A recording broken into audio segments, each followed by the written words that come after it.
welcome to the 10th episode of The Hawk Nest. I'm Olivia Webb. And I'm Sarah Patty. If you would like to help start an HJ book club, come by the library to sign up. New books arrive each month. Preview these books and share your thoughts. The NHS canned food drive will start next week. Start collecting your cans now. This year, NHS will only take full-sized cans that can be used for a Thanksgiving or Christmas meal. They will only donate locally, so make sure to help brighten the holidays for people in your community. And of course, there will be a competition involved. Both the NBA and MLB were able to compete their seasons despite COVID, and both championships went to Los Angeles. HJ Volleyball is on track to the playoffs. All that and more with Maverick. HJ Football takes on Silby this week after their bye, hoping to move to 4-1 in district. HJ Volleyball sadly lost to Liberty 3-1 both play Bridge City in the first round of the playoffs. The LA Dodgers beat the Tampa Bay Rays yesterday, securing their 7th championship and their first since 1988.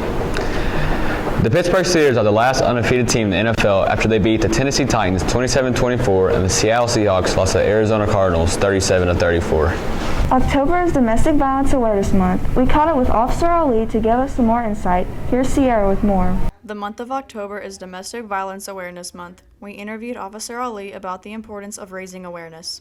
Well, it's very important because, you know, there are plenty victims out there. And again, the idea that there's one victim, that's one victim too many. And some people don't have a voice, and some people are scared and they don't know who to go to. So if you are able to recognize it as a friend or even just a stranger or a neighbor, if you can recognize these patterns of behavior with these people that are victims, we could try to get them help. When people think domestic violence, they think just physical abuse. And there's more than just that, because I can never judge your victimhood, okay? So there is physical abuse, which is the hitting and the slapping and things like that. There's an emotional abuse. There's also economic abuse. There's psychological abuse. Just being in a household where you're just being threatened all the time, just threats of abuse is abuse. Stalking, you know, and that goes even as far as cyber stalking. If your spouse or someone in your house is cyber stalking you or just stalking you in public and you feel unsafe and you're being harassed, those are abuse. And I think it's also important to understand that domestic violence is more than just a married couple, okay? It's spouses, it's person that you're dating, it's family members, it's children. Children could be abusing their parents, and even if you just have a roommate, okay? All these things fall under the same umbrella of domestic violence. With everything in our job as law enforcement is rooted in facts. So we're going to listen to everything that, as let's say you, the victim, have to tell us. And then we have to do our interviews, and we have to take our pictures, and we have to validate the accusations that's put forth against whomever, right? So we need to do a lengthy investigation. Now, whether all those things are apparent, and then therefore we have to establish getting a warrant for putting that person in jail or finding a better place for you and your family to be, those are one of the many things that we do. There are plenty of ways to seek help if you or someone you know is experiencing domestic violence. I mean, the conversation starts with having a conversation. You know, people don't know who to go to. I mean, heck, going just speaking out loud and talking to a friend is a start. But certainly go to, like in you guys' instances, go to a teacher. Come to me. Go to a cop. Go to your local agency, right? The first step is to speak about it. The domestic violence hotline is 1-800-799-7233. This is Sierra Patty with the Hawk Nest. Every year, our Spanish department celebrates around the 1st of November, but do you know why? Here's Clayton with that story. The Day of the Dead is a historically Hispanic celebrated holiday that is growing in popularity in the United States. Dia de los Muertos, which is Day of the Dead in Spanish, is celebrated all over Mexico and in Latin America on November 1st. Day of the Dead is a day where we honor our family members and our friends that have passed on.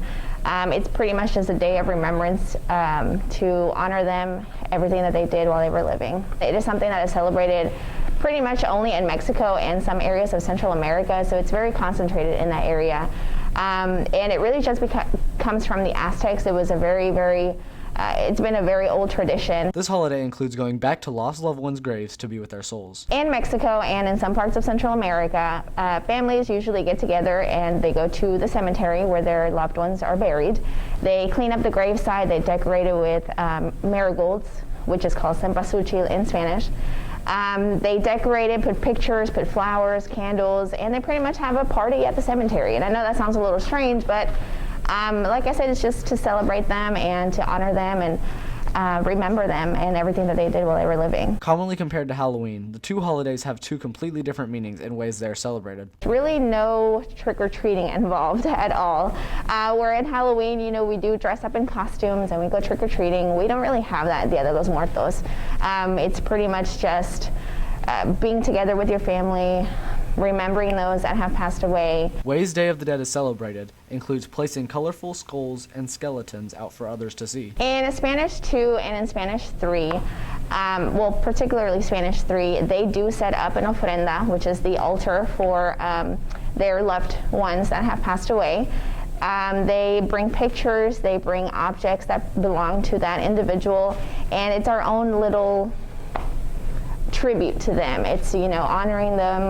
The students enjoy it because they are remembering their loved ones, and they decorate it with just anything related to Dia de los Muertos, whether it be candles, whether it be candy, whether it be their favorite food, anything like that. And we make sure to put all the elements that are supposed to be on the ofrenda so they can see what it's supposed to look like traditionally. The main celebrations of Day of the Dead include food, explosions of color, and prayer, as the point of the holiday is to demonstrate love and respect for deceased family members.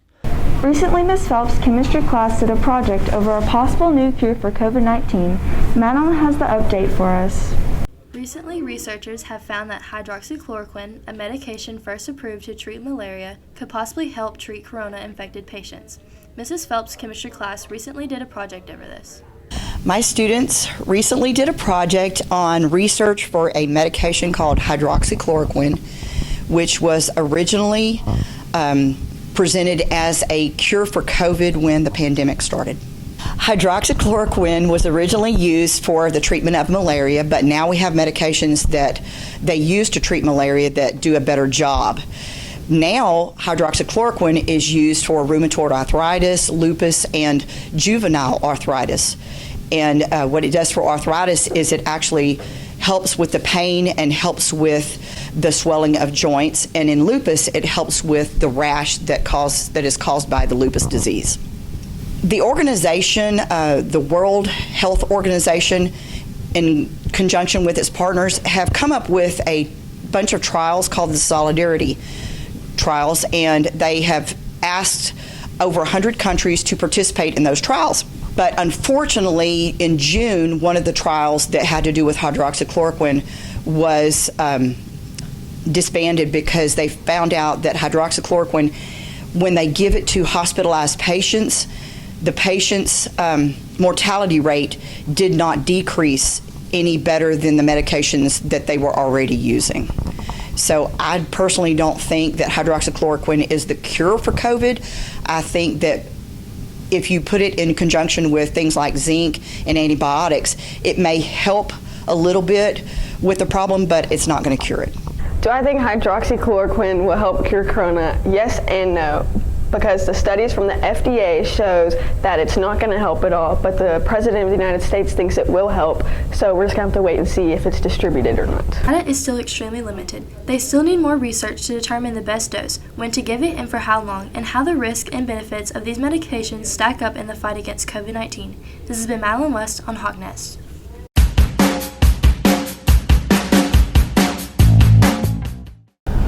This is Baxter Worth, interviewing Jacob Cody for Senior Spotlight. You look nervous. Are you excited or what? Let's get to it. All right.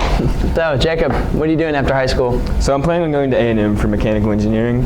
Well, Jacob, you just got inducted into NHS. You plan on being an active member, or that's just a title for an application? I do plan on being an active member. I'm not on the board or anything, but I do plan on being a part of the community and doing some service. What's your most memorable moment from high school? Most memorable moment of high school? I think the most memorable moment would have to be when we won Class Olympics junior year. Just getting to rush the court. It's a pretty cool moment, just to look at this disappointment in the seniors' faces whenever they got beat by a bunch of juniors. What is your most embarrassing moment from high school? There's been a couple times I've definitely tripped going up the stairs. It was almost really bad a couple times, but hey, I'm clumsy. What can I say? Happens to everyone at least once or twice. Right. Jacob, who's your favorite teacher? So when it comes to schooling, I think Coach Fogo, because Coach Fogo has been a big inspiration for me. He's the reason I want to go be a mechanical engineer. And then as a teacher I can go to, just like one that's there, Miss Malone. She's always been the one that like, she's there for you, like she'll talk to you if you need to. She's just been super. And Deca's a lot of fun. You got any advice for underclassmen? Just cherish it, like, because I can remember being a freshman, I'm like, this year, high school cannot go by fast enough, and now as a senior, I'm like, holy crap, like, I'm not ready for the real world, so just cherish this time. Any last words? No? No? What year was the first Super Bowl? A, 1967, B, 1969, C, 1420, or D, 1964? Yes. Night in a haunted house or walk through the graveyard at night? Walk through the graveyard. Why? Because I would pee my pants in a haunted house. Would you rather spend the night in a haunted house or walk through a graveyard? Walk through a graveyard. Oh yeah, why? It's a graveyard. All right. What are 3 consecutive days without using the words Wednesday, Friday, and Sunday? You can't do that.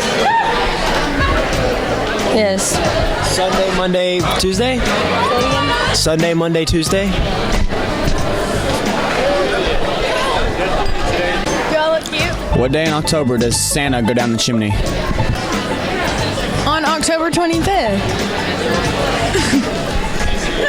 What day does Santa Claus go down the chimney in October? October 25th. When you are spelling the word pumpkin, where does the apostrophe go? Between the I and the N. When spelling the word pumpkin, where does the apostrophe go?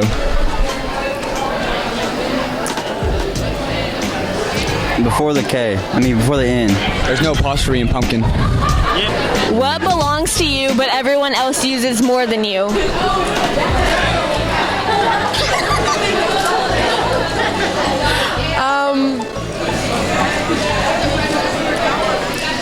I don't know.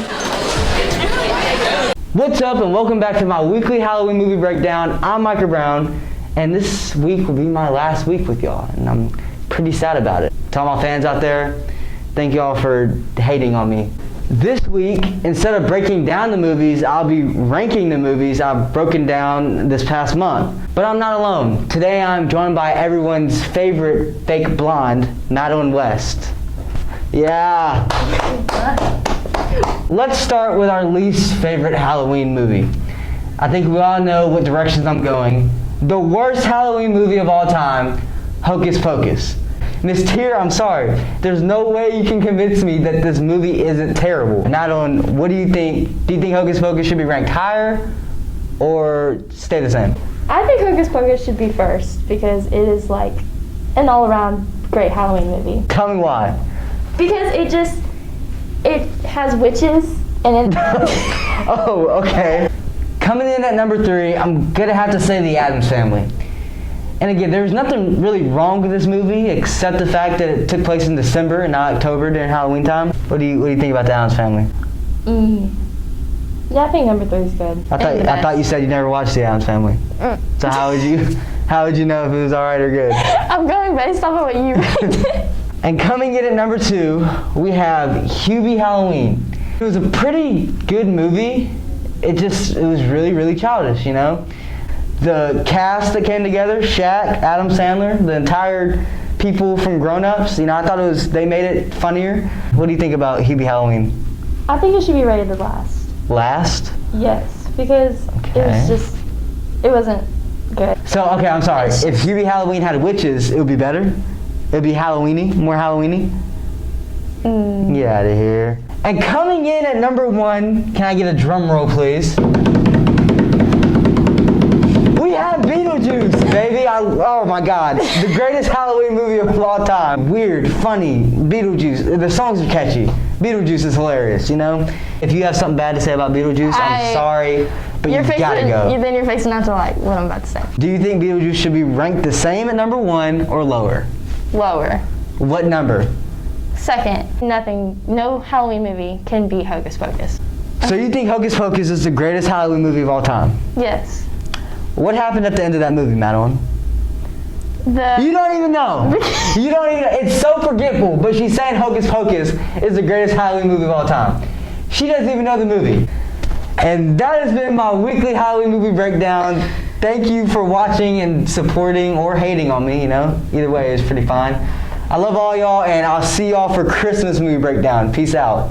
What year was the first Super Bowl? The answer is A, 1967.